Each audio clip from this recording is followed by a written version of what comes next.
Hai Sobat Lentera, Tera News kembali hadir menyapa Anda dengan bawakan seputar informasi terhangat dan inspiratif. Bersama saya Anissa Zakia, inilah Tera News lengkapnya. Kita mulai dari Amman, Yordania. Sobat Lentera, Presiden Republik Indonesia Prabowo Subianto tiba di Istana Al-Husainiyah, Amman, Yordania pada Senin 14 April. Dalam rangka kunjungan kenegaraan untuk memperkuat hubungan bilateral kedua negara. Kedatangan Presiden Republik Indonesia disambut hangat oleh Raja Abdullah II dan dikawal ketat oleh 2 pesawat tempur Angkatan Udara Yordania.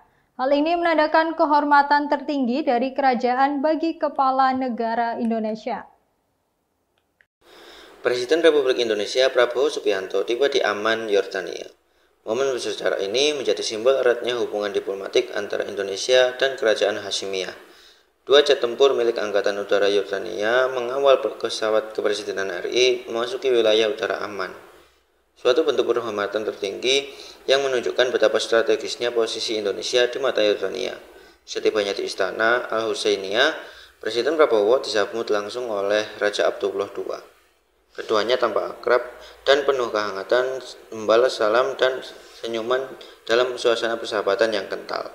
Kunjungan ini menjadi bagian dari rangkaian diplomasi luar negeri Presiden Prabowo yang tidak hanya mempererat kerjasama politik dan ekonomi, tetapi juga memperkuat solidaritas dalam isu-isu kemanusiaan dan stabilitas kawasan Timur Tengah.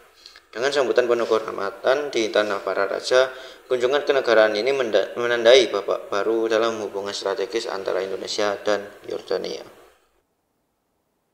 Timnas Indonesia U17 harus mengakhiri perjalanan mereka di Piala Asia U17 2025 setelah mereka mengalami kekalahan telak 0-6 dari Korea Utara pada babak perempat final. Pertandingan yang berlangsung di King Abdullah Sports City Hall Jeddah ini menjadi pukulan berat bagi skuad Garuda Muda yang sebelumnya tampil impresif pada fase grup. Perjalanan Timnas Indonesia U17 di Piala Asia U17 2025 harus terhenti di babak perempat final setelah mengalami kekalahan telak 0-6 dari Korea Utara. Pertandingan yang digelar di King Abdullah Sports City Hall, Jeddah, pada Senin malam waktu setempat, menjadi ujian berat bagi skuad Garuda Muda. Korea Utara membuka keunggulan pada menit ke-7 melalui gol Chul Song-hun yang memanfaatkan sepak pojok Pak Hwang-song.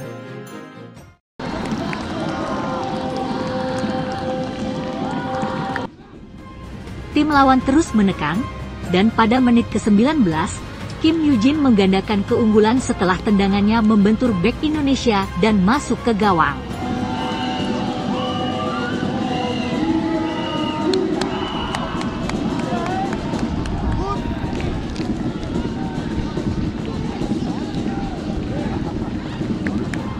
Skor 2-0 bertahan hingga babak pertama usai. Memasuki babak kedua, Korea Utara semakin dominan. RI Kyongbong mencetak gol ketiga pada menit ke-48, disusul penalti Kim Tae-guk pada menit ke-60 yang menambah penderitaan Indonesia.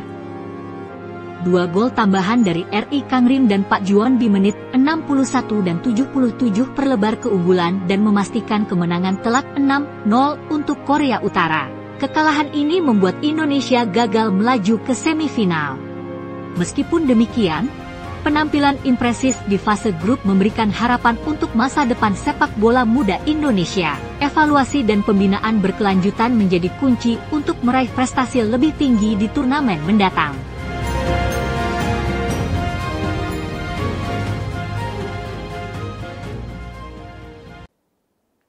Sesaat lagi kita akan membahas tentang oleh-oleh khas dari Pematang Siantar, Sumatera Utara. Jadi tetap di Tera News.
Berbicara tentang oleh-oleh dari Sumatera Utara, nama kota Medan memang sering jadi tujuan utama. Namun tak banyak yang tahu bahwa kota Pematang Siantar juga menyimpan beragam pilihan oleh-oleh yang sayang untuk dilewatkan. Jika Anda berkesempatan singgah di kota ini, jangan lupa membawa pulang cita rasa khas dari Siantar yang akan kami rekomendasikan dalam liputan berikut ini. Jika berbicara tentang oleh-oleh khas Sumatera Utara, kebanyakan orang langsung teringat kota Medan. Padahal tak jauh dari sana ada Pematang Siantar, kota yang menyimpan beragam kuliner khas yang tak kalah menarik untuk dibawa pulang. Dari yang legendaris hingga yang kekinian, pilihan oleh-olehnya begitu beragam dan punya cita rasa unik. Lalu, apa saja oleh-oleh khas dari Pematang Siantar yang bisa jadi pilihan? Berikut rekomendasinya untuk Anda. Pertama, ada roti ganda, salah satu oleh-oleh paling ikonik dari kota ini. Sudah hadir sejak tahun 1979, roti ini dikenal dengan ukuran jumbo yang diisi selai srikaya atau krim putih dengan taburan meses coklat. Menariknya, proses pengolesan selai hingga pengemasan bisa langsung disaksikan oleh pengunjung di tempat. Tak hanya rotinya, produk selai srikaya roti ganda juga layak dibawa pulang. Dengan aroma pandan yang harum, selai ini cocok untuk olesan roti maupun cocolan aneka camilan kering. Berikutnya ada roti ketawa. Camilan berbentuk bulat yang mereka di bagian atas seperti orang tertawa. Sekilas mirip onde-onde, namun teksturnya lebih padat dan garing dengan rasa gurih manis yang khas. Cocok dijadikan camilan ringan yang tahan lama. Tak ketinggalan ada juga teng-teng, permen kacang tumbuk dengan rasa manis gurih yang menggoda. Permen ini tersedia dalam beberapa varian, mulai dari yang ditumbuk halus, kasar, hingga dilapisi mochi. Selanjutnya, untuk pecinta kopi, kopi koktong bisa jadi pilihan oleh-oleh yang pas. Berdiri sejak tahun 1925, kedai ini menggunakan biji kopi Robusta dari dataran tinggi Simalungun yang disangrai secara tradisional. Aromanya kuat, rasanya khas dan cocok diseduh kapan saja. Terakhir ada roti kaya Siantar. Roti kukus lembut berisi selai srikaya yang harum dan melimpah. Teksturnya empuk dan rasanya manis pas. Satu kotaknya biasanya berisi 8 potong, sangat cocok dijadikan buat tangan untuk keluarga di rumah. Dengan beragam pilihan yang menggugah selera, Pematang Siantar membuktikan bahwa pesona kulinernya tak kalah dari kota-kota besar lain di Sumatera Utara.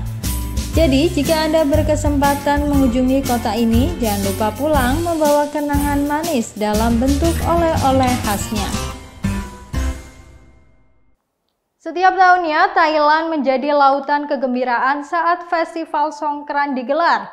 Maha Songkran Water Festival bukan hanya menjadi ajang perayaan Tahun Baru Thailand, tetapi juga menjadi daya tarik wisatawan dari seluruh dunia. Penasaran dengan kemeriahannya? Berikut laporan selengkapnya. Ribuan warga lokal dan turis mancanegara memadati jalanan Bangkok untuk merayakan Festival Air Songkran atau Maha Songkran Water Festival 2025.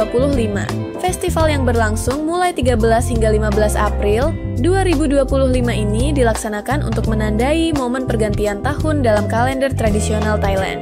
Ribuan orang memadati jalan-jalan utama kota seperti Bangkok, Chiang Mai, dan Phuket, membawa pistol air hingga selang untuk saling menyiramkan air satu sama lain.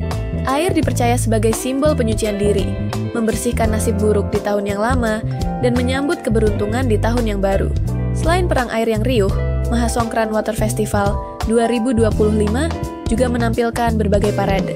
Mulai dari menampilkan 8 prosesi bertema yang mencerminkan identitas budaya, kreativitas, dan kekuatan lunak Thailand, hingga pertunjukan statis kendaraan hias yang dihias di lokasi.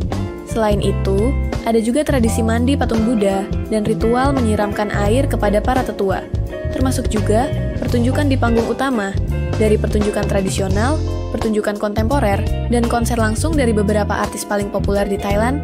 Tak hanya itu, wisatawan pun juga dapat menikmati makanan khas atau membeli kerajinan dari stand-stand yang ikut berpartisipasi. Dan informasi tadi mengakhiri Tera News saat ini. Anda dapat saksikan kembali tayangan saat ini di YouTube channel kami, Lentera TV Media, dan website kami, lentera.tv. Saya Anissa Zakia, pamit undur diri. Terima kasih dan sampai jumpa.